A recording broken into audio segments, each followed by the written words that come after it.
Assalamualaikum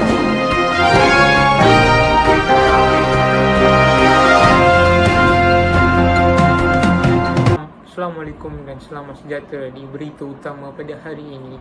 Dan anda menonton bersama saya adalah Muhammad Syed Arifin. Dan hari ini saya hendaklah membentangkan sebuah laporan tentang puasa. Tahukah anda definisi dan konsep-konsep puasa? Marilah kita lihat. Puasa adalah wajib diambil oleh semua umat Islam kerana ia dikandungi di dalam rukun Islam ketiga. Puasa juga ada syarat-syaratnya yang kita mesti ikut dan juga ada benda yang kita perlu menghindari apabila berpuasa. Seterusnya, kita perlu berpuasa sebab bukannya setiap hari kita perlu berpuasa sepertinya. Ada hari yang wajib kita berpuasa dan ada hari yang sunat untuk berpuasa dan juga ada hari yang haram berpuasa. Pelbagai hikmah dan faedah boleh didapati apabila berpuasa, seperti ia akan menyihatkan badan, mampu berdisiplinkan diri dan dapat banyak ganjaran pahala. Dari segi bahasa, puasa bermaksud tidak melakukan sesuatu yang haram atau mengawal diri daripada makan, minuman dan pelbagainya. Selain itu, erti puasa dalam bahasa Arab ialah meninggalkan, manakala dalam sisi fiqh ia bermaksud meninggalkan diri daripada perkara yang membatalkan puasa, iaitu bermula daripada terbit fajar hingga terbenamnya matahari dan disertai dengan niat.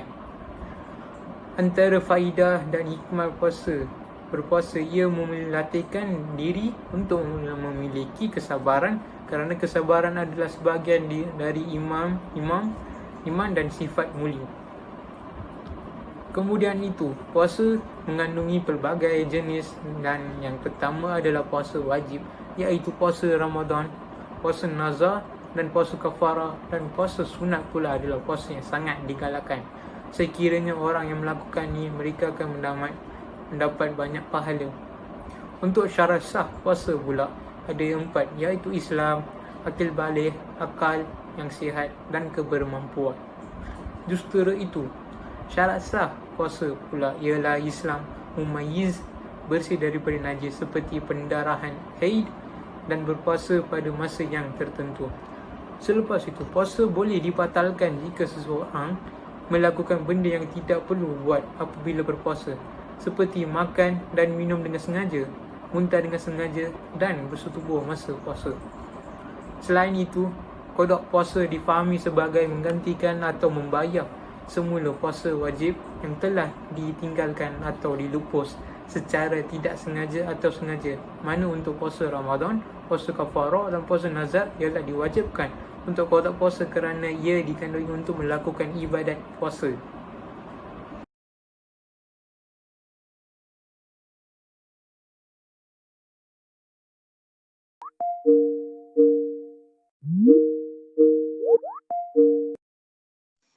Apa khabar Faris?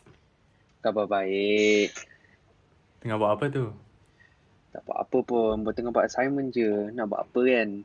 Bulan puasa. Macam mana boleh makan? Stress lah. Betul juga kan? Tu lah. Tapi aku rasa kan, kau pernah tak makan kat luar time bulan puasa? Makan kat luar time bulan puasa rasanya tak. Confirm tak. Tapi aku pernah nampak orang kena tangkap dengan polis dekat luar bila diorang tengah makan. Aku tak tahulah apa jadi kat diorang, tapi yang aku tahu je, kalau kau kena tangkap, kena denda RM500. 500, banyak tu. Atau 3 bulan penjara. Atau dua-dua. Tengoklah macam mana. Uish, Tu je lah dahsyat aku tu. tahu. Tu lah kan? Makan je pun. Tu lah, makan je. Ya, tu je lah kot. Kau pernah tak apa tu makan dekat luar? Tak. Tapi kakak aku pernah. Terpaksa kot. Sebab kerja kan. Tapi Itulah kan kerja. takkanlah nak tuduh orang yang makan tu je yang salah. Yang hidang tu pun salah juga. Betul juga. Yelah, dia kan perempuan. Dia adalah alasan-alasannya. kita lelaki. Mana ada alasan. Betul. Mengada-ngadanya. Sekejap. Aku selalu tertanya-tanya.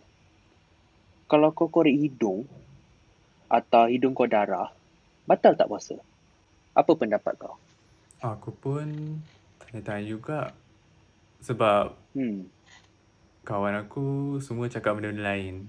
Sekejap aku search. Itulah kan. Okay lah. Sekejap aku buat assignment dulu sambil kau search. Okay Faris, aku jumpa ni.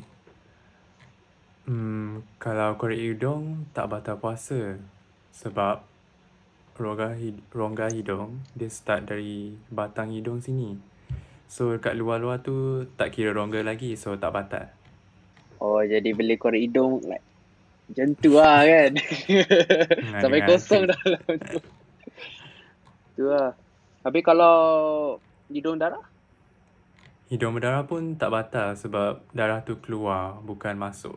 Sebab syarat batal puasa memasukkan benda dalam rongga, bukan keluar. So yeah. Oh, okay. Faham. Jadi, asalkan tak tertelan lah. Kalau hidung darah, buangkan je lah. Yep. Sebab tu tak kira masukkan benda dalam rongga. Ya. Okay. Faham. Dah pukul berapa dah ni? Dah nak dekat maghrib dah. Bergerak dulu lah. Okay. Selamat buka puasa. Okay, you too. Bye-bye. Assalamualaikum. Waalaikumsalam.